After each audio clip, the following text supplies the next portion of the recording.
2015 state budget, what should it be like? We invited Dmytro Boyarchuk, Executive Director of CASE in Ukraine.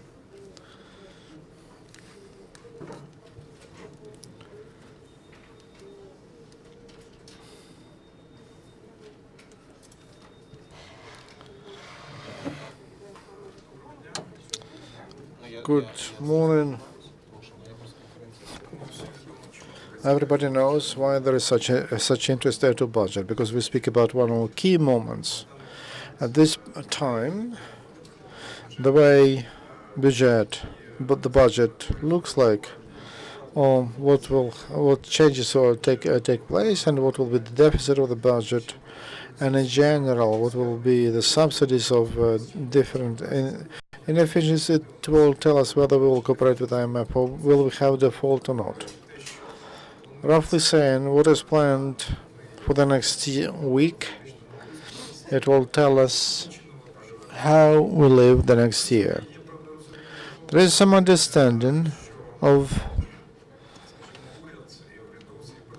that the government and parliament, they understand the situation. There are lots of variants of the budget in circulation. There are lots of ideas of what should be about cuts. There were some catastrophic proposals, and that's horrible for mothers and that the children will not have breakfast, and it's a real problem that we needed to make cuts, and there is a wave that probably we wouldn't do it, so we should not create it so tough. Maybe we should soften our requirements. Yes, here we need to find some balance. We need the balance to be realistic, and for the deficit to satisfy requirements of IMF, and also on the other hand, we should we should prevent social tension and explosion, and that's understandable. In any case, I would like to say that, for example, there was, I don't know the origin of that budget, but there was information that the deficit was more or less acceptable. But the main macro parameter, for example, growth of profit of the budget should not be very ambitious. So the main principle of budget development is the situation is not clear, and we should be quite conservative when we develop the budget. And the variant which was handed out, it said that the profit of the budget could grow up by 20%. There's an opinion that we have a high inflation, we have devaluation, and that will allow nominally to achieve that figure. That's quite optimistic, because when you have devaluation and the consumption is reducing and import is falling, so your profit will not grow so quickly. This year, for example, the growth of profit growth will be 5-6%, when it was according to the conservative plan of 11. So to plan 20% in the plan, it means that you plan to perform. That will be 40 billion of deficit, and there will be emission, and it will influence on the exchange rate. When we speak about the deficit and about the improvement of the budget, it's not about IMF. We speak about the life of our exchange rate for the next year, because there is understanding that before the first half of this year, devaluation happened because of disbalanced foreign operations.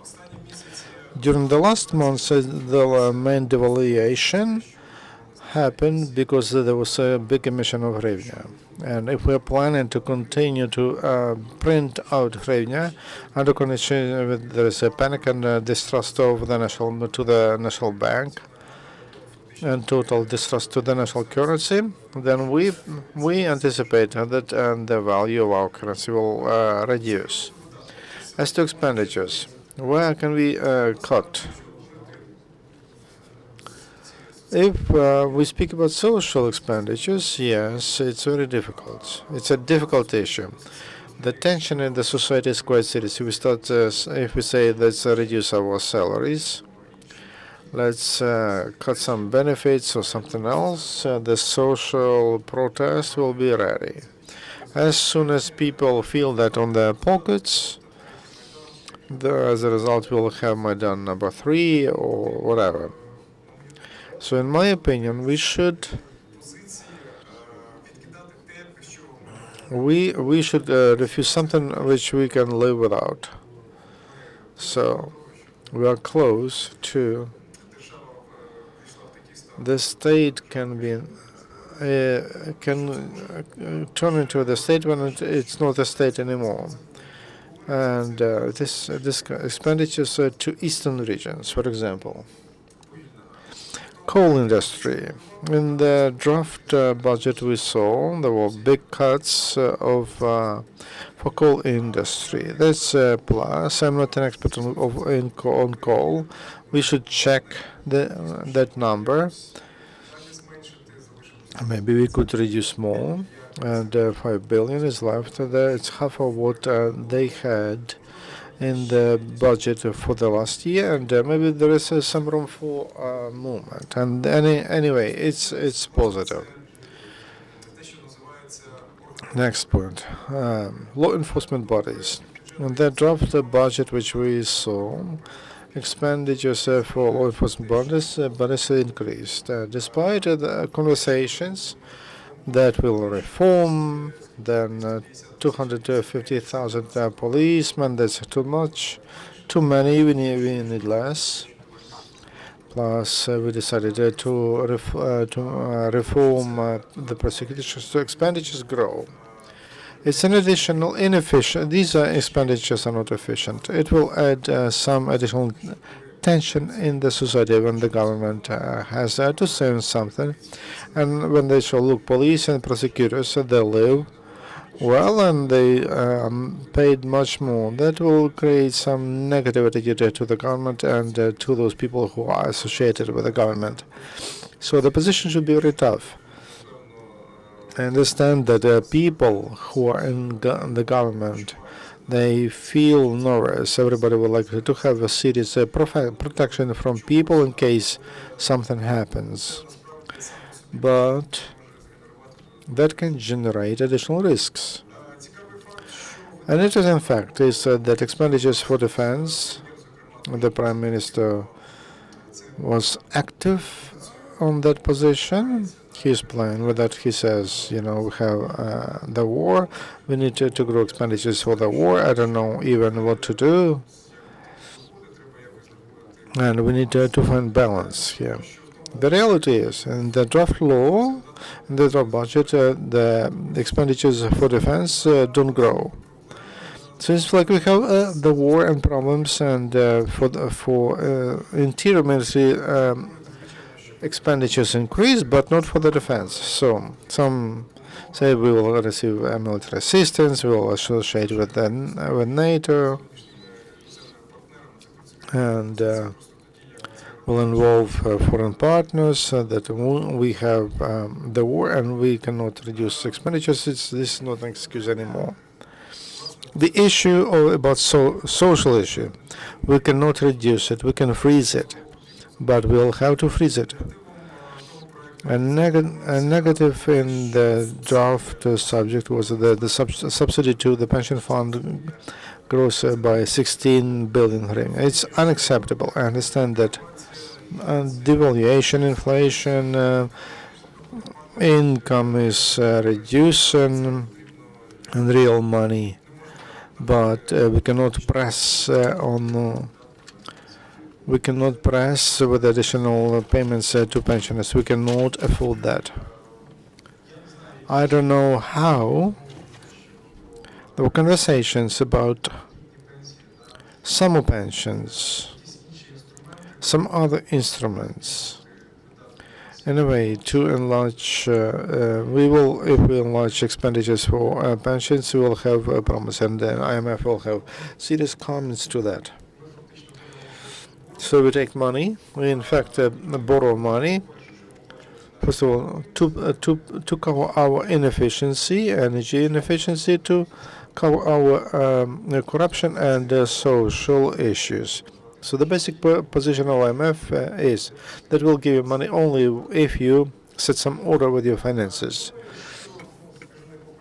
I will tell you another popular thing. We could save in science, in education.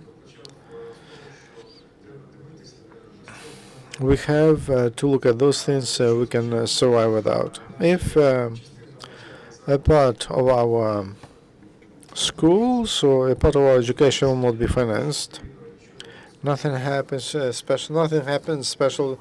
Nothing special happens to the country.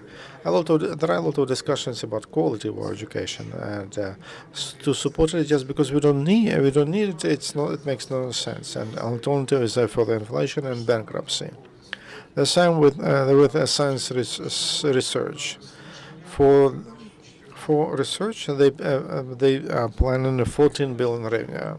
That's the budget of a little bit less than Ministry of Defense. I understand. Understand that science and development, research and development are very important, but at this point we have much more topical issues. For a year we can forget about this issue and save some money. I understand that respectable academics will be very much against it, but there are some money who can starve without this money, might well starve if they don't get it. And I don't think we can save on medical care. There's this issue of reformatting and researching, but the expenditures on medical care are still very low. In the world, it's 7 to 8% of GDP. In our case, we have just the half of it. So it's not about the scope of funding. This is about heating. I don't know. In fact, beds, and we'll have to reset it as much as we can. It's a formidable task, but otherwise we cannot economize. That's the situation. That's what I wanted to say. If I missed something, please remind me of the gaps.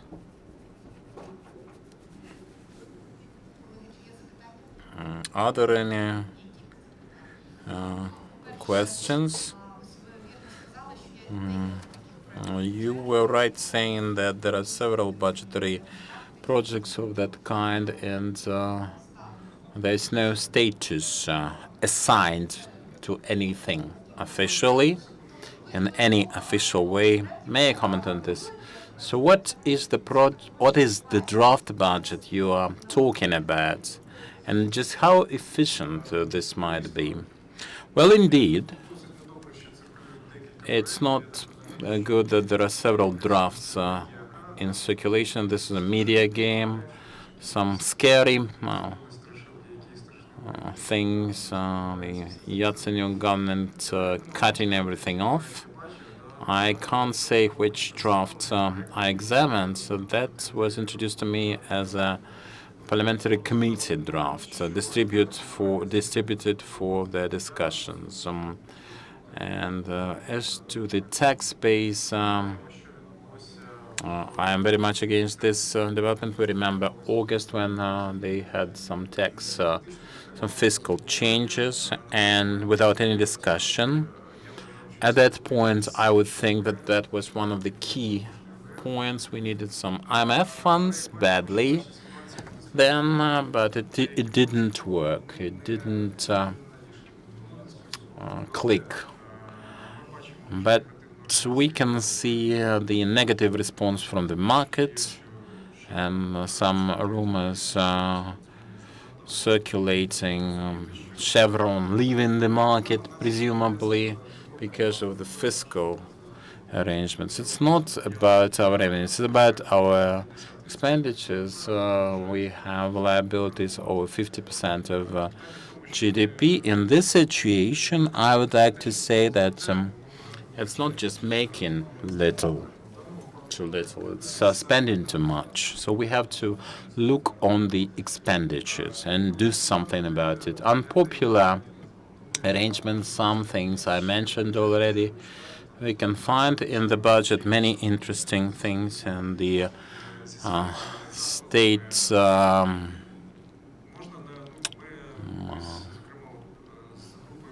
management office, the so-called DUSIA, and State Department for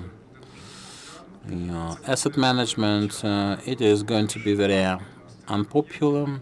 We'll have to sell many facilities. It's much more profitable for us to sell. If we sell, perhaps we'll get not so much because of the crisis, but otherwise it's maintenance cost and should be supported from the budget. And this provides loopholes for corruption and breeds in accountability. So people say that we have to cost the administrative costs, and this means also the police and prosecution, so that will decrease the expenditure base, but that will increase unemployment and increase social cost, for compensation. So how can we compare that, and what will we gain as a result of this exercise? Indeed, there's such a problem, but things discussed quite rightly so, and that means cutoffs for the enforcement, but that should be translated into increase expenditures on the military service. In terms of HR, that was the idea. People who are thus released will have to be appointed for military positions. Now the administrative resource, the administrative apparatus, as they usually call it, I am very much in support of the idea that this shouldn't be done in a hasty fashion. It's 10% a year, and we have to start with the functions, I suppose. And we can destroy several ministries at once, but we have to also cancel the functions that they perform. And if we do that, that in its turn entails research for certain processes. The Ministry of Economy, if you dismiss the ministry, well, they issue lots of permits for specific activities. So people who receive such permits will be out of business for a certain period. That shouldn't be done in such a haphazard fashion. Like this junta, somebody may accuse us of replacing corrupt apparatus with nothing at all. So the resource for savings is very big, and we have to tap on it. No mic, no input.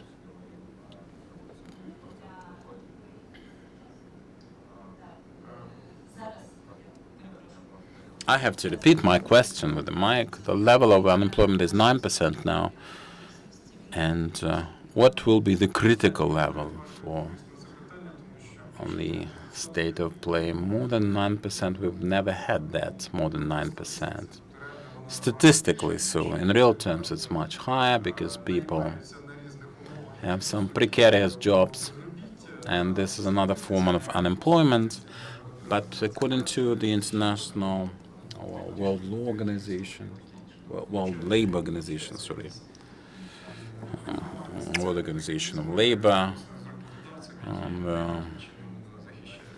that's looking at on Spain. They had 20% at some point, and there is some experience available internationally. But there are some social mechanisms, or informal social mechanisms, some influences, some connections, some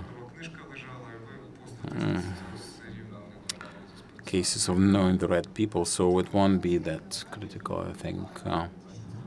But the Drafts distributed are based on the all other fiscal arrangements on the previous, but it's a bad signal for businesses. On the one hand, this is the old tax base, fiscal base, but you plug the loopholes which serve as channels for small and medium enterprises. So what will be the right decision?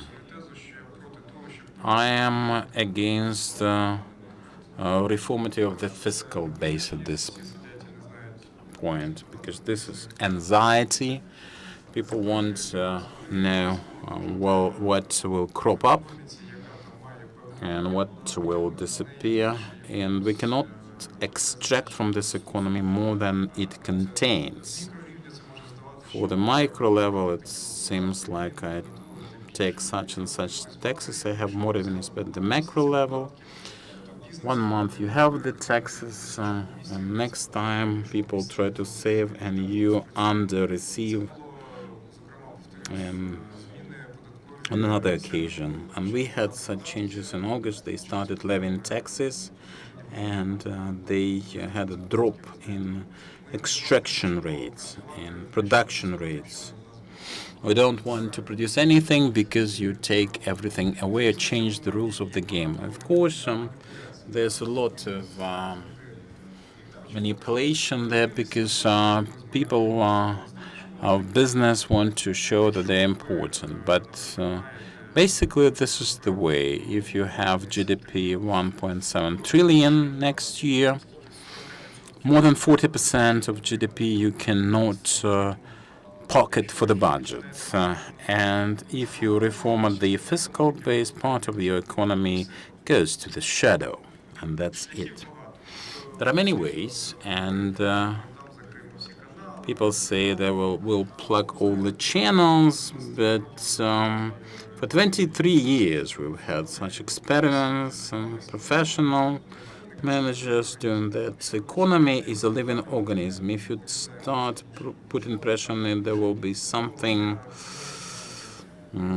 bumping and bulging elsewhere. So this is the oligarch chase who won't lead us to any promising solution. We have to create incentives for the business, for the oligarchs to feel comfortable. Then they will go legal and present their profits. With administrative measures, we will undermine our revenues even further. Two more questions, very short ones. Number one, why, in your opinion, for the budget next year, there's nothing for the Anti-Corruption Bureau? Mr. Sobol, Mr. Lashenko, the newly elected MP, former journalist, have spoken on that on numerous occasions, and the budget. If I imagine that there's no money for some higher priorities, perhaps there's no revenue anyway to make arrangements for this draft. The draft is semi-fabricated. It's not the stage of the parliament. We can not make any accusations. At this stage, my knowledge tells me that they just forgot about it. They used some templates and they rearranged the expenses. Anti-Corruption Bureau, they had no Anti-Corruption Bureau in the old days, and they just forgot about it while designing. It will appear in the final version, I'm sure. In terms of distribution of funds, you know that it is done manually. It's handled manually in our case, and there's always this risk. It used to be the case. I don't know what will happen in the future, but there's always this risk that, let's say, you're not friends with certain people, you receive the funds by the new year. Thank you, Dmytro. Next week we hope that that will be done. It's not very good from the point of view of a good working document, but the expectations and the humors are such at the Parliament, and with the Parliament we'll see with the analysis of the document, and let's hope that we will have a better